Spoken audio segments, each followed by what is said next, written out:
جیسے جیسے حالات آگے بڑھتے چلے جا رہے ہیں، مختلف افکار کے لوگ اور مختلف سوچوں کے لوگ معاشرے کے اندر طرح طرح کی باتیں اور طرح طرح کی فکریں عام کر رہے ہیں۔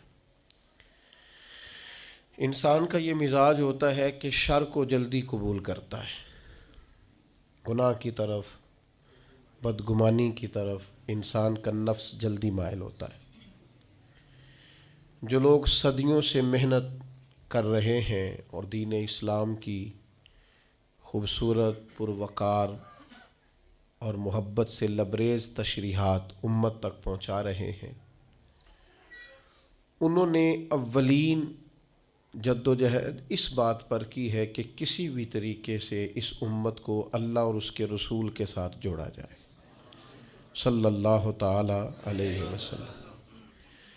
جب امت اللہ رسول کے ساتھ جڑ جائے گی تو پھر اللہ رسول کے احکامات ماننا، رب رسول کے دیے ہوئے دین پر عمل کرنا، اپنے سارے اخلاقی رویوں کو درست کرنا یہ آسان ہو جائے گا۔ جتنی محافل منعقد کی جاتی ہیں، جتنے اجتماعات منعقد کیے جاتے ہیں، جتنی خانقاہی مجالس کا انعقاد کیا جاتا ہے، ان کا ایک ہی مقصد ہوتا ہے، وہ میلاد شریف کے موقع پہ محفل ہو، معراج شریف کے موقع پہ محفل ہو، وہ کسی اور عنوان سے محفل ہو۔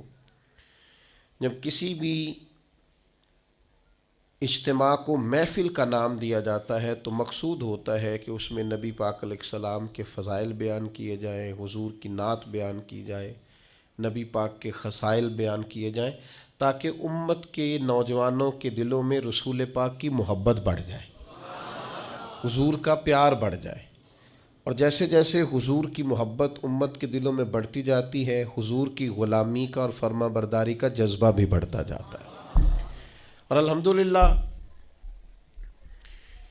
ان محافل نے، ان اجتماعات نے ایک زبردست انقلاب برپا کیا ہے، اور زمانے سے لوگ دیکھ رہے ہیں کہ حضور کی نعت پاک کا کچھ شعر آتا ہے یا نبی کریم علیہ السلام کا نام نامی اس میں گرامی آتا ہے تو مومن کے وجود میں ہلچل پیدا ہوتی، تازگی پیدا ہوتی۔ اس کو لوگ اپنا اپنا عنوان دیتے ہیں، کوئی کہتا ہے میرا ایمان تازہ ہو گیا ہے، کوئی کہتا ہے میرے وجود پر وجد طاری ہو گیا ہے، کوئی کہتا ہے کہ میری وہ ساری محبت درد بن کر آنسوؤں کے ذریعے چھلک پڑی ہے۔ لیکن ان محافل سے بہرحال یہ نتیجہ ضرور نکلا ہے کہ لوگوں کے دل گنبد خضرا کے قریب چلے گئے۔ دوسری بات ہمیشہ یاد رکھیے گا کہ چیزیں اپنی ضد سے پہچانی جاتی ہیں۔ کوئی بھی چیز جب اس کی مخالف چیز کا ذکر کیا جاتا ہے پھر اس کی پہچان ہوتی ہے۔ اگر رات نہ ہو تو دن کی کوئی پہچان نہیں ہے، اگر صبح نہ ہو تو شام کی کوئی پہچان، اگر اجالا نہ ہو تو اندھیرے کا کوئی نام لینے کو بھی تیار نہیں ہے۔ چیزیں اپنی ضد سے پہچانی جاتی ہیں۔ الاشیاء تعرف باضدادها۔ عرب کہتے ہیں کہ کوئی بھی چیز اپنے ضد سے پہچانی جاتی ہے۔ جس طرح نبی پاک علیہ السلام کے فضائل کا، حضور کی نعت کا، نبی پاک کی عظمتوں کا بیان ہمیشہ سے ہوتا رہا ہے نا، اس طرح سے بعض ایسے نادان بھی تھے جو ہمیشہ بعض چیزوں کو سمیٹتے رہے ہیں، بعض چیزوں کو وہ گھیرتے رہے ہیں، اور وہ تروڑ مروڑ کے چیزوں کو اس طرح پیش کرتے رہے ہیں کہ بالکل ایک نیا رستہ، ہٹ کے رستہ۔ ایک گروہ گزرا ہے امت میں جس کو نیچری کہا جاتا ہے، یہ باقاعدہ ایک فرقہ تھا، اور اس فرقے کے بڑے شخص کا اگر میں آپ کو نام بتاؤں تو آپ سارے واقف ہیں۔ ان کے بڑے شخص کا نام تھا سر سید احمد خان، یہ نیچری تھے۔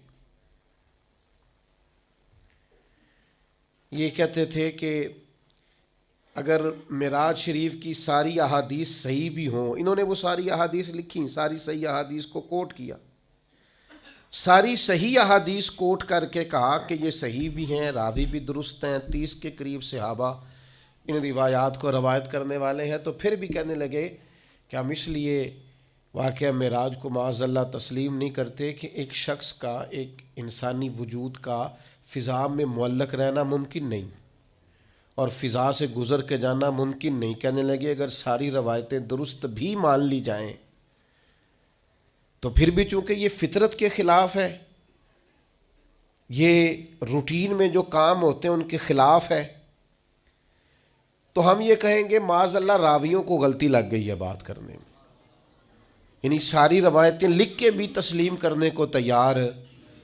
اچھا بڑے عجیب لوگ ہیں، یہ سمجھتے ہی نہیں۔ معجزہ پتہ کسے کہتے ہیں؟ معجزہ اور کرامت کہتے ہیں خرق عادت کو۔ خرق عادت کا مطلب ہوتا ہے عادت کو پھاڑ دینا۔ جو کام عادت کے مطابق چل رہا ہو وہ کرامت اور معجزہ نہیں ہوتا، جو عادت سے ذرا ہٹ کے ہو اس کو معجزہ اور کرامت کہا جاتا ہے۔ جو روٹین میں چل رہا ہو وہ تو چل ہی رہا ہے روٹین میں۔ ہم کہتے ہیں کہ جب رب چاہتا ہے تو نبی کے ہاتھ پہ معجزہ ہوتا ہے، ولی کے ہاتھ پہ کرامت ہوتی ہے۔ آپ کہیں جناب فلانا کام فطرتاً ہو رہا تھا، اصول کے ساتھ ہو رہا تھا، تو بالکل آپ کی بات ٹھیک ہے۔ فطرت یہی ہے کہ ماں اور باپ کے ملاپ سے اولاد پیدا ہوتی ہے، لیکن اگر رب چاہے نا تو جناب عیسیٰ کو بغیر باپ کے پیدا کر دیتا ہے۔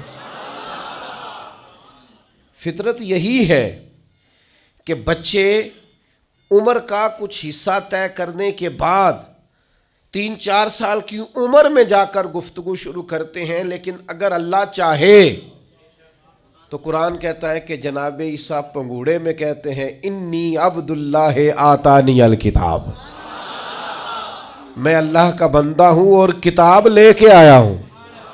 یعنی وہ پنگوڑے میں بھی یہ گفتگو کر دیتے ہیں اگر اللہ، اسی کو معجزہ کہا جاتا ہے۔ اور کتاب و سنت اس سے الحمدللہ معمور ہے، بھرپور ہے۔ آپ کبھی غور فرماتے جائیں، دیکھتے جائیں، فطرت تو یہی ہے نا کہ مادر زاد اندھا، کوڑا، برس کے مریض، یہ سارے کسی طبیب کے پاس جائیں، ڈاکٹر کے پاس جائیں، علاج کرائیں۔ اور آج کل کی ہماری زبان کے اندر اگر کوئی شخص مریض ہے تو پہلے وہ ٹیسٹ کرائے، پھر اس کے بعد ڈاکٹر کا تجویز کردہ نسخہ استعمال کرے، آپریٹ کی ضرورت ہے تو آپریشن کرائے، پھر ٹھیک ہوگا۔ لیکن اگر چاہے نا رب اور دے اپنے نبی کو معجزہ، تو پھر قرآن کہتا ہے کہ جناب عیسیٰ علیہ السلام اگر مادرزاد اندھوں کو اور کوڑوں کو ہاتھ پھیر دیں تو اللہ شفا عطا فرما دے، اور یہ تیسرے پارے میں آپ کو میسر آئے گا، ملے گا۔ اصول فطرت یہی ہے، مزاج یہی ہے، روٹین یہی ہے کہ رب چاہتا ہے تو پھر ہی انسان پیدا ہوتے ہیں، اللہ چاہتا ہے تو پھر ہی حیوان پیدا ہوتے ہیں، رب چاہتا ہے تو چرندے پرندے پیدا ہوتے ہیں۔ لیکن اگر اللہ چاہے اور اپنے نبی کو معجزہ دے تو پھر حضرت عیسیٰ علیہ السلام مٹی کی مورت بنا کے پھونک دیں تو اللہ تعالیٰ اسے زندگی عطا فرما دیتا، اور یہ قرآن مجید ہے۔ اب وہ لوگ جو ضد کر بیٹھتے ہیں نا معجزے کے مقابلے میں کہ میری عقل نہیں مانتی، تو بھئی ان سے ہماری گزارش یہ ہے کہ بہت سارے لوگوں کی عقل تو خدا کو بھی نہیں مانتی معاذ اللہ، تو کیا پھر ان کی عقل کے مطابق دین کو لیا جائے گا؟ پھر یہ کیا کہہ دیا جائے گا کہ چونکہ تیری عقل میں نہیں آتا تو لہذا ہے ہی نہیں معاذ اللہ۔ تو معجزہ جو ہوتا ہے نا، معجزہ وہ اللہ کی عطا سے نبی کا کمال ہوتا ہے۔ آپ دیکھیں نا صحابہ کیا فرماتے ہیں، حضرت عبداللہ ابن عتیق رضی اللہ تعالیٰ عنہ کی پنڈلی ٹوٹ گئی، صحیح حدیث میں موجود ہے۔ اب اگر پنڈلی ٹوٹ گئی ہے، ٹانگ ٹوٹ گئی ہے، تو اس کا طریقہ یہی ہے کہ ہمارے ہاں جو آج مروج ہے وہ یہی ہے کہ وہ کسی ڈاکٹر طبیب کو دکھایا جائے گا، اس کا علاج ہوگا، اور آج کل تو آپریشن کیے جاتے ہیں۔ اس زمانے میں بھی جو طریقہ تھا وہ اختیار کیا جائے گا اور اس کے مطابق علاج ہوگا۔ لیکن حضرت عبداللہ کی پنڈلی ٹوٹ گئی، وہ نبی کریم کی بارگاہ میں آئے، ٹوٹی ہوئی پنڈلی، آپ چلے جائیں کسی بڑے سے بڑے ڈاکٹر کے پاس، مجھے بتائیں کہ وہ کبھی صرف خالی ہاتھ لگائے اور چیز کو شفا ہو جائے، لیکن یہاں منظر یہ ہے کہ پنڈلی ٹوٹ گئی ہے، محبوب نے لعاب دہن لگایا ہے، اللہ نے شفا عطا فرما دی۔ آپ اس مزاج کو سمجھیں، یہ دین کا باقاعدہ عنوان ہے، یہ باقاعدہ عنوان ہے دین اسلام کا۔ اب آنکھیں کسی شخص کی دکھتی ہیں تو اب تو خیر اللہ تعالیٰ نے آسانی کر دی، ورنہ یہ 10-15 سال پہلے کالا موتیا، سفید موتیا ایک بہت بڑا مرض ہوتا تھا اور باقاعدہ مشکل تھا لوگوں کے لیے علاج کی طرف بڑھنا، ایک مشکل کام تھا۔ اور آنکھوں کی بینائی آج بھی آپ دیکھ لیں، پیدائشی طور پر بچے بیچارے بعض آنکھوں کی نظر کی کمزوری کا شکار ہیں، اتنی موٹے شیشوں کی اینکیں ان کو لگی ہوئی ہیں اور بڑی مشکل سے وہ دیکھ پاتے ہیں۔ لیکن فتح خیبر کے موقع پر حضرت مولا علی شیر خدا کو آشوب چشم ہے، اور جب حضور نے فرمایا علی کو بلائیں تو کہا یا رسول اللہ آنکھیں دکھتی ہیں، تو فرمایا بلاؤ تو صحیح نا۔ تو بلایا ہے تو مولا کائنات فرماتے ہیں نبی کریم نے لعاب دہن لگایا ہے، اتنا اچھا تو پہلے نظر نہیں آتا تھا جتنا اب نظر آنا شروع ہو گیا۔ یہ کیا ہے؟ یہ نبی پاک کا، آپ کو سمجھ آ گئی مسئلے کی؟ سب سے پہلے میں نے یہ عرض کیا کہ ان محافل کا فائدہ یہ ہے کہ امت کو حضور کے قریب کیا جائے۔ دوسری بات یہ کہ ایک ہے فطرت سے کام چلنا اور ایک ہے نبی کا معجزہ ہونا۔ یعنی صحابی نے حضور سے کہا یا رسول اللہ جنگ کے موقع پر میری تلوار ٹوٹ گئی، تو نبی پاک نے چھڑی اتار کے نا ایک ٹہنی توڑ کے ایک درخت سے دی، تو وہ صحابی فرماتے ہیں جب محبوب نے توڑی تو وہ ٹہنی تھی، میری طرف آ رہی تھی، ٹہنی تھی، اور جیسے محبوب نے مجھے تھما دی اسے اللہ نے تلوار بنا دیا۔ یہ کیا ہے؟ یہ نبی کا۔ ایک تیسری بات سنیں، اسلام کا نظام 2 طریقوں سے چلتا ہے۔ ایک اسلام کا نظام چلتا ہے اسباب کے ساتھ، آگ جلاتی ہے، دریا ڈبوتا ہے، انسان پر تلواریں اور زخم لگ جائیں تو اسے تکلیف ہوتی ہے، یہ اسباب کا رستہ ہے کہ آگ نے جلانا ہے۔ اور ایک ہے روحانی رستہ، آگ جلاتی تو ہے لیکن اگر مدد اللہ کی شامل ہو تو پھر حضرت ابراہیم کو نہیں جلاتی۔ یا نار کونی بردم و سلاما علی ابراہیم، پھر وہ جناب ابراہیم کو جلاتی۔ اصول تو یہی ہے کہ دریا میں جو جائے تیرنا نہ آتا ہو تو ڈوب جاتا ہے، لیکن اگر اللہ چاہے نا حضرت موسیٰ اپنے گھوڑے دریا میں ڈال دیں تو وَإِذْ فَرَقْنَا بِكُمُ الْبَحْرَ فَأَنْجَيْنَاكُمْ وَأَغْرَقْنَا آلَ فِرْعَوْنَ، تو اللہ کہتا ہے میں نے دریا پھاڑ کے موسیٰ کے لیے رستہ بنا دیا۔ اچھا، جس دریا سے حضرت موسیٰ بچ کے نکل گئے اسی دریا میں فرعون اور فرعون والے غرق ہو گئے۔ یہ کیا ہے؟ یہ روحانی زندگی۔ ایک ہے اسباب کہ آپ پانی میں گھوڑا پھینکیں گے آپ ڈوب جائیں گے، ایک ہے روحانی زندگی۔ یہ میں قرآن مجید پڑھ رہا ہوں، میں نے کوئی حدیث بھی نہیں سنائی، بزرگ کا قول تو دور رہا۔ قرآن فرماتا ہے کہ ہم نے فرعون اور فرعون والوں کو اسی دریا میں غرق کیا جس دریا میں ہم نے حضرت موسیٰ کے لیے رستے بنا دیے اور دریا پھاڑ کے رستے بنا دیے۔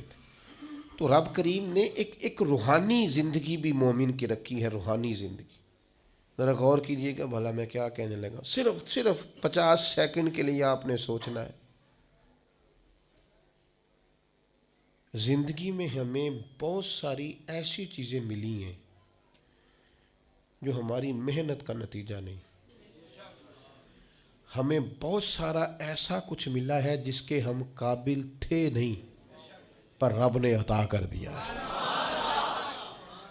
بس سمجھ لو آپ، یہ جو آپ کو ملا ہے نا، تھے نہیں قابل پر ملا ہے، کچھ تو محنت کی ہے، کوشش کی ہے تو اس کے سبب سے ہو گیا۔ جو بغیر محنت کے جد و جہد کے ملا ہے نا، یہ وہ روحانی رستہ ہے جس کے بارے میں اللہ کا قرآن کہتا ہے وَمَن يَتَّقِ اللَّهَ يَجْعَل لَّهُ مَخْرَجًا، جو اللہ سے ڈرے گا اللہ ہر مشکل سے نکلنے کے لیے اسے رستہ عطا کر دے گا، وَيَرْزُقْهُ مِنْ حَيْثُ لَا يَحْتَسِبُ، اور اسے وہاں سے رزق دے گا جہاں سے اس نے کبھی سوچا بھی نہیں ہوگا۔ ایک روحانی زندگی ہے انسان کی، وہ میرے ساتھ بھی ہے، آپ کے ساتھ بھی۔ کئی چیزیں ہمارے پاس ایسی ہیں کہ اگر ہماری قابلیت دیکھی جائے تو وہ ہمارے پاس ہو سکتی، یعنی سے ثبوت نہ پوچھو میں تو نظر کرم قد ہوئی، اے میں جانا یا دل بھر جانے، اے پھر غیر نہ جانے۔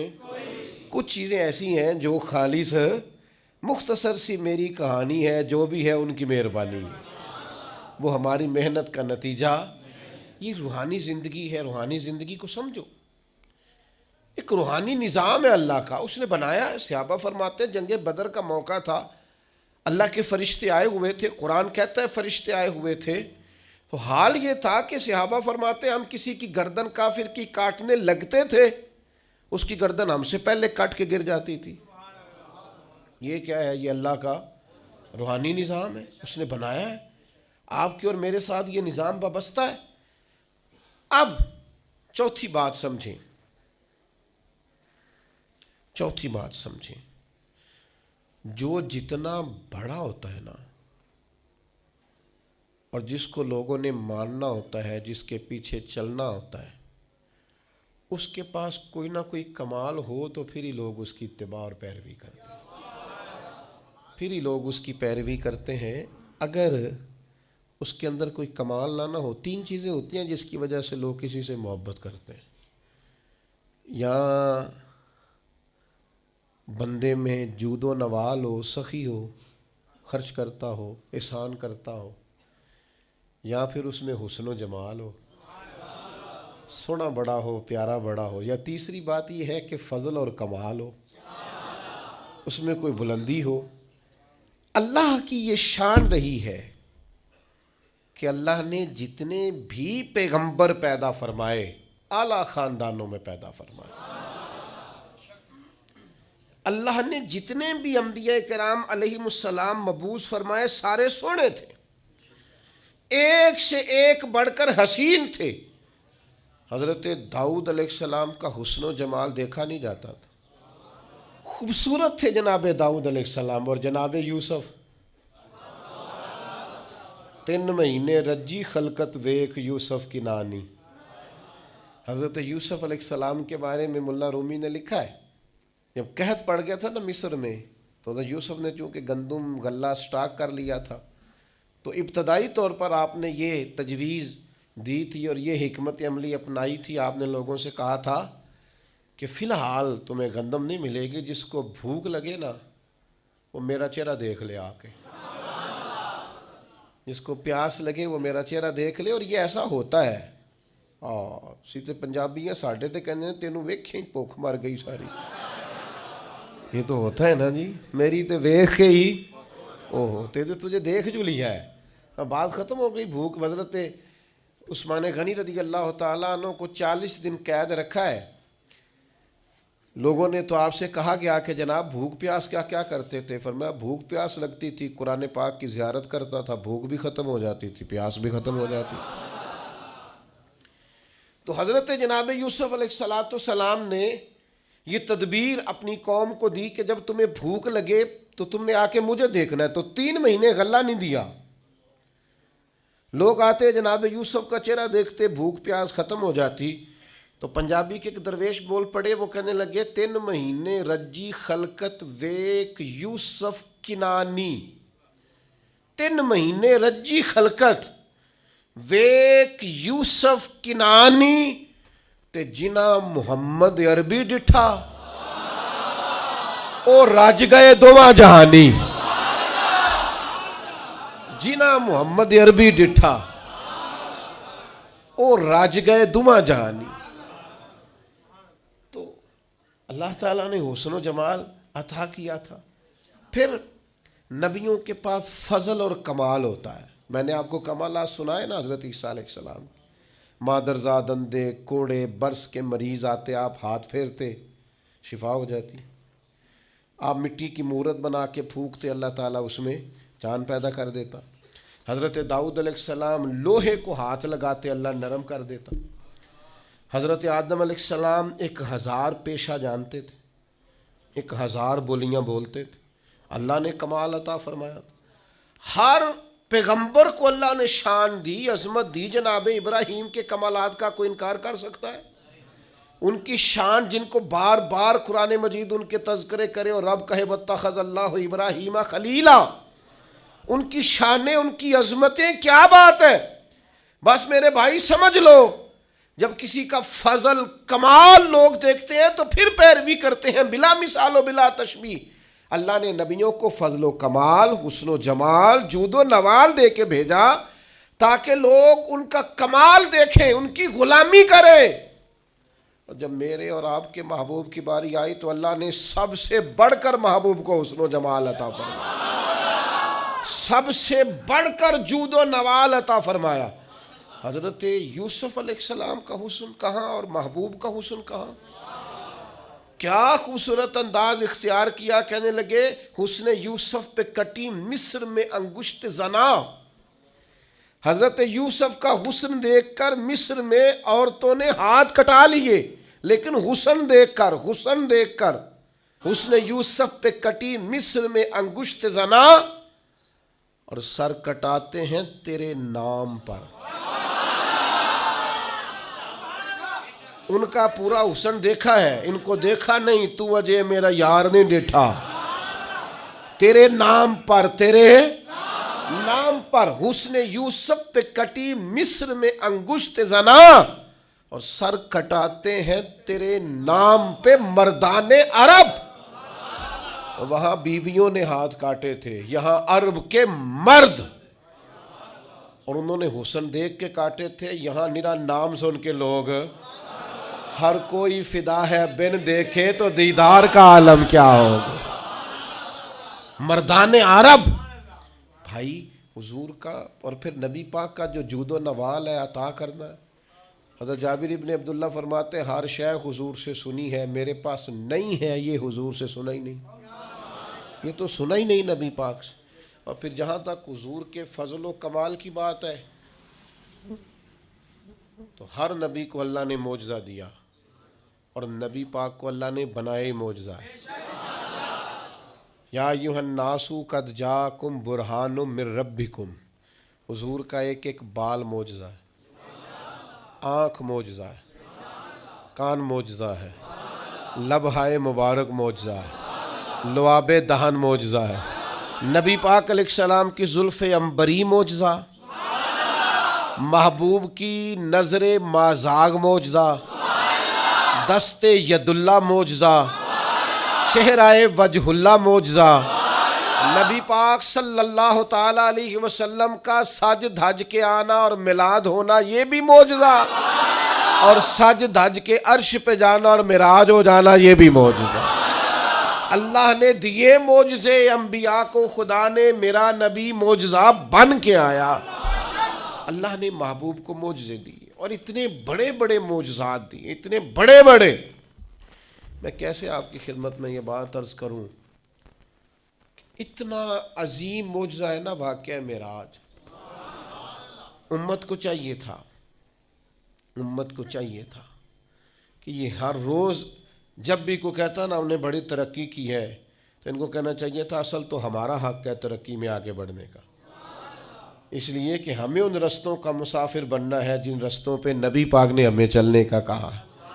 تو میرے عزیز بھائی، محبوب کو اللہ تبارک و تعالیٰ نے معراج عطا کی. اب وہ معراج میں بھی نا بندے بڑے پریشان ہیں. میں بات سمیٹنا چاہتا ہوں. اب زمانہ ہو گیا ایک گروپ پہ، میں نے جمعے میں کہا تھا کہ اب ہر سال نہیں ہم دلیلیں دینا چاہتے کہ حضور خواب میں گئے ہیں کہ حقیقت میں گئے ہیں. یہاں عجیب منظر ہے، بعض لوگ نہ کہتے ہیں جی نبی کریم نے سارے معراج جتنے بھی محبوب کو یہ معراج ہوا یہ خواب میں ہوا ہے. میں اگر کہوں کہ میں نے رات کو خواب دیکھی ہے، میں پاکستان کا صدر بن گیا ہوں، تو آپ کو کوئی اعتراض ہے اس بات پہ؟ خواب جو کسی نے کوئی اعتراض ہے؟ ویسے میں کہوں یہاں کھڑا ہو کہ میں صدر ہوں تو آپ کو اعتراض ہے، کیونکہ جناب آپ صدر نہیں ہے. میری بات کی سمجھ آ رہی ہے؟ کوئی شخص آپ میں سے اٹھ کے کہے کہ میں نے خواب دیکھی ہے، رات خواب میں یہاں سے نکلا ہوں، امریکہ گیا، وہاں سے برطانیہ آیا، وہاں سے ہالینڈ چلا گیا، وہاں سے افریقہ کے جنگل دیکھے، وہاں سے میں عرب آ گیا، میں نے جو ہے وہ دبئی اور مسقط اور یہ سارے ریگستان دیکھے، اور پھر میں اللہ نے مجھے موقع دیا اور مجھے حرم کی حاضری نصیب ہوئی خواب میں سارا دیکھ کے آیا ہوں، تو آپ کو کوئی اعتراض ہے؟ کیوں جی؟ کیونکہ اور اگر وہ کہے حقیقت میں صبح نکلا اور یہاں سے امریکہ گیا اور وہاں سے میں افریقہ آیا، وہاں سے برطانیہ، یورپ، یہ ہنسانے کو نہیں کہہ رہا، سمجھانے کو کہہ رہا ہوں، وہاں سے پھر میں سارا عرب گھوم کے شام تک گھر آ گیا، صبح نکلا، تو آپ مان لیں گے؟ کیوں؟ یہ ممکن ہے؟ آپ کہیں گے میاں صرف امریکہ کی فلائٹ اگر یہاں سے ڈائریکٹ بھی کو جائے تو 14-15 گھنٹے کی، تو آپ تو ایک دن بھی بمشکل وہاں پہنچیں گے صبح سے شام تک میں، آپ وہاں سے واپس کیسے آ گئے اور وہاں بھی چلے گئے اور یہاں بھی چلے گئے؟ یہ ممکن ہے؟ پریشانی ہوتی تب ہے جب کو کہتا ہے میں حقیقت میں گیا ہوں۔ یہ جو ابو جہل پریشان ہوا ہے نا، یہ جو ابو لہب پریشان ہوا ہے، یہ جو اتبا اتیبہ، میرے نال ناراض نہ ہویا جے، میں کدی انج دی گل کرنا، روز تے کردا ہی نہیں، یہ جڑے بندے اج تک پریشان نے نا،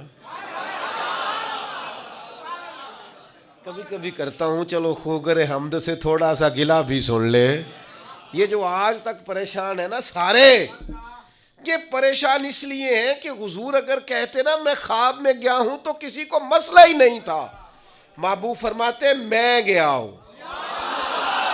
سبحان الذی اسری بعبدہ لیلا من المسجد الحرام الی المسجد الاقصی، حضور مسجد حرام سے مسجد اقصی تک، اور وہی ایک رات میں نہیں ہو سکتا، وہی ہفتوں مہینوں کا سفر ہے، وہی نہیں ہو سکتا تھا، مسجد حرام سے مسجد اقصی جایا آئے نہیں جا سکتا، لیلاً رات کے تھوڑے حصے میں، حضور نے فرمایا میں گیا بھی ہوں آیا بھی ہوں، اور پھر نبی پاک علیہ الصلوۃ والسلام پہلا آسمان، دوسرا آسمان، تیسرا آسمان، اور خود حدیث پاک میں موجود ہے کہ پہلے آسمان سے لے کر دوسرے آسمان تک کا فاصلہ 500 سال کی مسافت ہے، پھر اتنا ہی دوسرا، پھر اتنا ہی تیسرا، پھر اتنا ہی چوتھا، اور پھر اس کے اوپر سدرۃ المنتہا، کوئی رہ فلک اتے یار گیا، کوئی جا کے سدرات ہار گیا، ایک کالیاں زلفاں والا سی جڑا لنگ عرشاں تو بھی پار گیا۔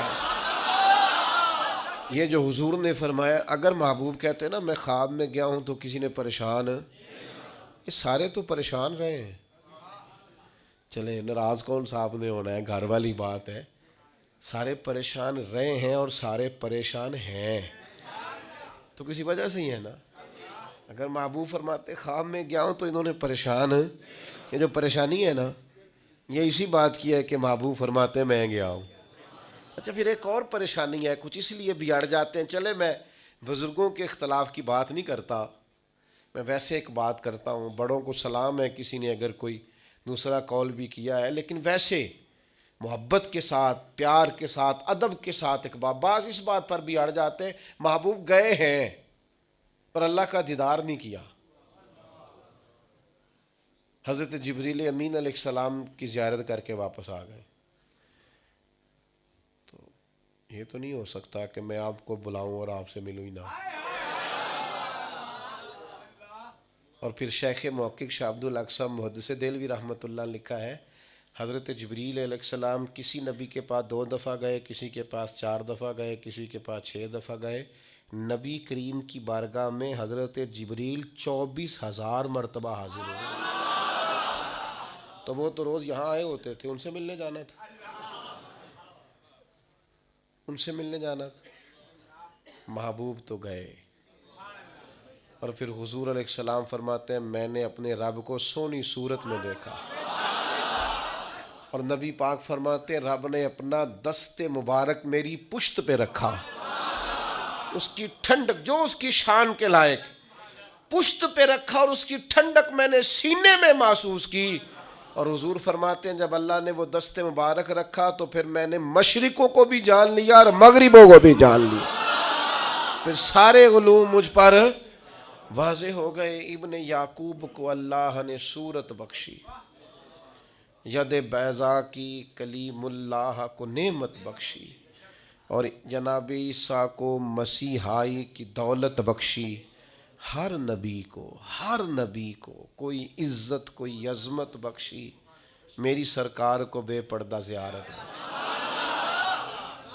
میری سرکار کو بے پردہ زیارت بخشی۔ تو میرے عزیز یاد رکھیے گا کہ حضور کا واقعہ معراج یہ تو امت کے لیے شانوں کا باعث ہے، یہ تو عظمتوں کا باعث ہے۔ اس لیے اچھا پھر ایک اور مسئلہ بھی، آج ایک دوست مجھ سے کہنے لگے، ایک صاحب کہہ رہے تھے 27 رجب کو محفل نہیں کرنی چاہیے، یہ تو کنفرم ہی نہیں ہے کہ 27 کو معراج ہوئی تھی۔ میں نے کہا یہ تو میلاد والی بات ہو گئی۔ ایک صاحب مجھ سے کہنے لگے کہ حضور کا میلاد 12 ربیع الاول کو نہیں۔ میں کہ تو پریشان نہ ہو، میری جماعت بڑی پیار والی ہے، وہ تو سفر میں بھی میلاد کرتی رہتی ہے، ربیع الثانی میں بھی میلاد کی محفلیں۔ اب تو مجھے زمانہ گزر گیا سفر کرتے، وہ تو سارا سال ہی میلاد کرتے رہتے، آپ کیا بات کرتے؟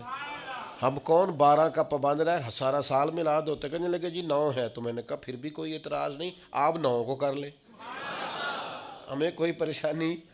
ہم 27 رجب کو معراج کی محفل کر رہے ہیں، آپ کا خیال ہے 5 رجب ہے، آپ 5 کو معراج کی محفل کر رہے ہیں، ہمیں تو کوئی پریشانی والی بات ہے۔ تو بلا وجہ کے الجھاؤ، بلا وجہ کی بحثیں نہیں ہونی چاہیے۔ بات کو ختم کرتا ہوں، کرنا کیا ہے، امت نے کرنا کیا ہے؟ واقعہ معراج سبق کیا دیتا ہے، درس کیا دیتا ہے؟ واقعہ معراج امت کو یہ سبق دیتا ہے کہ نبی پاک علیہ الصلوۃ والسلام نے اپنی حیات ظاہری میں جتنا سفر کیا ہے وہ عروج کی طرف کیا، وہ فتح کی طرف کیا ہے۔ نبی پاک علیہ السلام نے ہر قدم اٹھایا ہے تو وہ جد و جہد ہے، وہ کامیابی ہے، وہ آگے بڑھنا ہے، وہ عروج ہے۔